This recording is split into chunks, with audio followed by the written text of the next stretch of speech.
我在北京。How's it going, ladies and gents, and welcome to another Squeakiel video.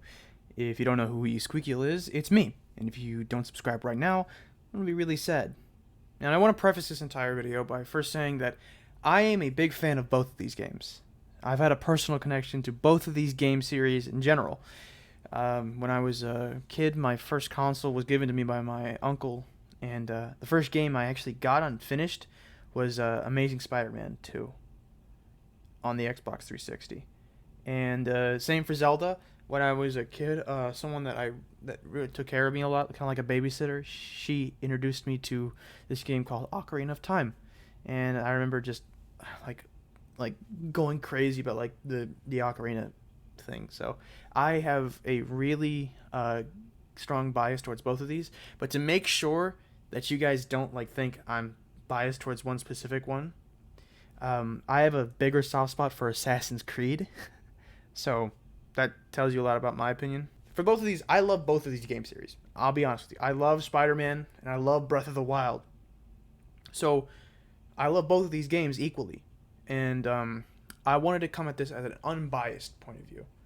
And I'm going to look at the facts. I'm not going to talk from my own opinions because, that doesn't really matter. I'm going to look at the facts and I'm going to be going over some like genuinely like stupid things that people have said on the internet. So the reason why I'm creating this video is because I was going through TikTok, and there's people that are going like, oh, I think Spider-Man's gonna win. Oh, I think Baldur's Gate 3 is gonna win. Oh, I think Tears of the Kingdom is gonna win.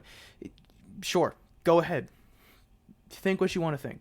Doesn't really matter to me. They're all great games, and we all get to play them at the end of the day. So it doesn't really matter who wins it for me. But I completely understand why someone might find some interest in it. And one of the videos was a video saying the worst types of mental disorder. It started out with Down syndrome, and then it went into another one. And then the third one was thinking that Tears of the Kingdom is going to beat Spider-Man 3. And then it was just an audio that says, you suck. And then everyone in the chat was like, oh my god, what even is Tears of the Kingdom? And like, oh. So I wanted to first of all, Spider-Man community, no matter what they say, they're by far the most toxic community in this group, in this year. I don't care what anyone says, they are by far the most toxic. So they keep calling that Tears of the Kingdom is a DLC, and then also Zelda fans, out of retaliation, are calling that a DLC. So I want to go over it and give it kind of an unbiased review and take a look at both of these games in general. So to tackle those terms that Spider-Man is going to win Game of the Year, I don't think either of them are going to win the year. I think the highest chance is Baldur's Gate 3. The only world where I see Baldur's Gate 3 not winning is due to the fact that it is a turn-based game. But I don't think when it comes to awards, that doesn't really matter very much. Now, if we look at the facts, so we're going to look at...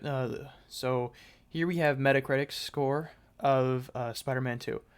I'm going to read a little bit of it. Marvel Spider-Man is a great sequel, combining the old and new with a fresh story, iconic characters.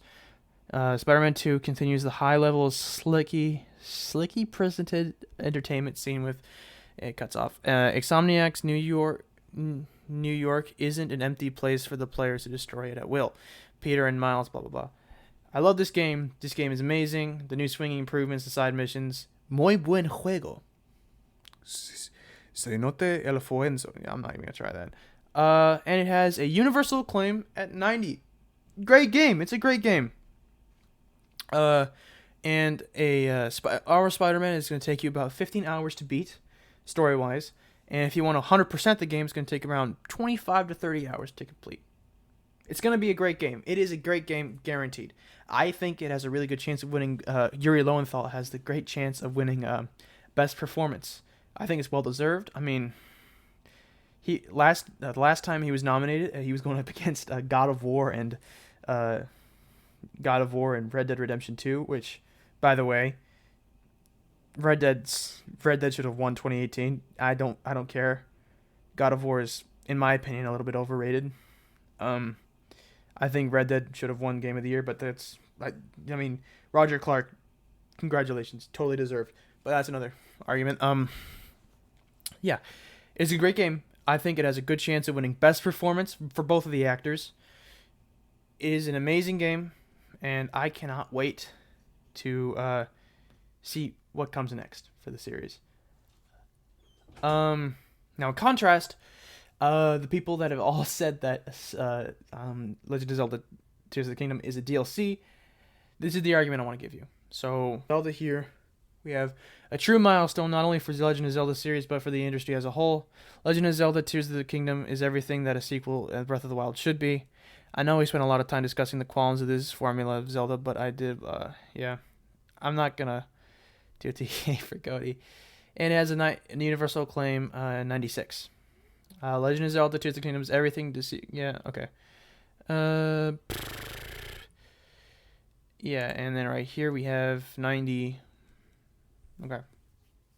I don't want these scores to like say, oh, this game scored better. So I'm mostly just tackling the arguments of saying that like this game is better than that. They're both really good games. That's the point. That is the point. And here's IGN. And I know no one really cares about IGN, but Spider-Man 2 is an 8 on IGN. Marvel Spider-Man 2 delivers an Insomniac's best tale, and despite the open worlds falling short, it is a reliably fun power trip. Legend of Zelda, masterpiece. Legend of Zelda Tears of the Kingdom is an unfathomable follow-up to the expanding a world that has already felt full beyond expectations, raising the bar ever higher into the clouds. When focusing on the main objectives, so Tears of the Kingdom is going to, if you're just going to beat the story, it's going to take you about 59 hours on average. If you want to complete the game, it's going to take about 236 hours for a 100% completion. Of course, it varies. And it's taking about 15 hours or 25 to 30. Yeah. So I want to talk about the DLC. So mostly the argument mostly died when the last trailer came out for Tears of the Kingdom, but it's been brought up because people are saying that Tears of the Kingdom sucks, and in comparison to Spider-Man 2. I love both of these games. I do. I really, really do. But I want to be a realist right now. Tears of the Kingdom, story, 59 hours. 236 hours to 100% the game. You have clouds, you have an upper city, you have a city in the sky, Hyrule with new stuff, and an entire underground area that is the size of Hyrule. So, no, it's not a DLC. In comparison to Marvel Spider-Man, 15 hours story, and 25 to 30 hours. And let's be honest, everyone who bought a PS5 bought it so they could play this game, and which is a compliment to the devs and an insult to the players. Because I feel like Spider-Man, when it comes to superhero games in general, you are constricted to the lore of Spider-Man. When something that is completely fictional, that is made up for the game to be the game, you have more flexibility, which puts it onto this. And I'm not saying this because I feel like Zelda is a better game. This is like completely because of the IP. I love Spider-Man, but the games are constricted by the comics and the movies and everything around them. So, Spider-Man is in New York. We all know this. And they added Brooklyn, they added Queens, but it's always going to be New York. You can't change New York, You can't, you can, in Miles Morales they added snow. That changed it the best they could to make it a $50 game. And $50 is pretty good, by the way. Assassin's Creed Mirage is like, 20 hours? That's like 100%ing this entire game for 50, and that game's $50, and you're really paying $570 plus DLCs for this game. So this game is stuck in its lore. They're stuck in New York. They added new stuff, but they're always going to be in New York, and you can't change New York. While in contrast, you have Hyrule, which you can add new stuff. And Tears of the Kingdom, they added Sky Islands, they added entire underground, and they had new stuff there. And the mechanics, they added a mechanic where you can go through the ceiling, because they can. They make the lore. On contrast, they have to follow the Spider-Man has to. So this is it's completely due to the lore. That's why. And when I post this video, I'm going to post clips on TikTok. I know there's going to be people calling me a yapper. There's going to be people saying that I am a yapper. When does he stop yapping? Yap. But you got to understand, people have opinions. So, really, when you look at it, If any of them are DLCs, it's Spider-Man 2. That's just the way it is. If anything is a DLC, it's Spider-Man 2. I don't think it is a DLC at all. I think they're both great games. I think Spider-Man's a bit overpriced, but yeah. Yeah. So who I think is going to win Game of the Year is Baldur's Gate 3. I feel like what Spider-Man did with traversal is great. It makes going through the cities really fun, but yeah, that's all it is. Really fun. It's really enjoyable. It makes you feel cool, and like in the IGN review, it says it makes you feel like you're going on a power trip. It's honestly, it's kind of similar. When you're gliding through the air, you feel so strong. You feel like powerful. You feel like that hype, you know? It's all like finally there. And then you have this, but it's also the same for Tears of the Kingdom. You're jumping from the skies into the chasm. You feel like a brave warrior going to fight these bosses that you have no idea if you can really take on, but you're gonna do your best. You feel brave.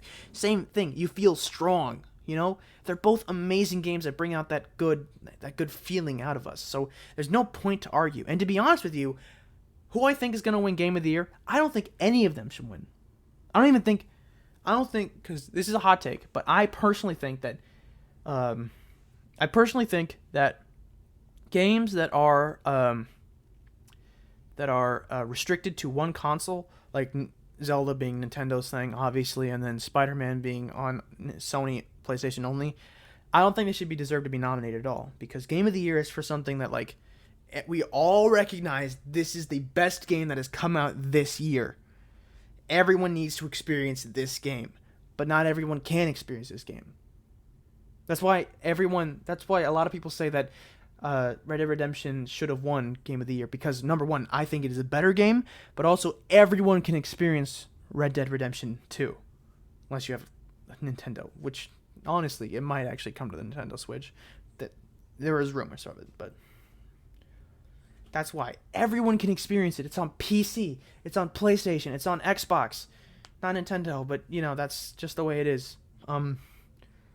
Everyone can experience. That's the kind of game that needs to win Game of the Year, not God of War. God of War is a great game. I played it, but having to play it on the PlayStation 4, like having to wait a year to go out on PC, everyone should experience a Game of the Year. Yeah, that's my opinion. The DLC thing is a stupid argument. It's brain dead in general on both sides. And if it's not Baldur's Gate 3, that wins, I feel like it is most likely going to go to Tears of the Kingdom. Best performance, Yuri Lowenthal. I think there's a side character award too that might go to Ganon's voice actor. Just his voice lines going, "You should witness a king's revival." That was crazy, man. Best story, it probably Zelda or Baldur's Gate 3. And yeah, that's my unbiased take on it. It's Game of the Year. Just because one guy thinks it's the best game that came out this year doesn't matter. We all freak out over this like one guy's opinion, but at the end of the day, it doesn't matter what that guy thinks. It doesn't matter what everybody else thinks. It's what you like. So it's what you think is the best game for you.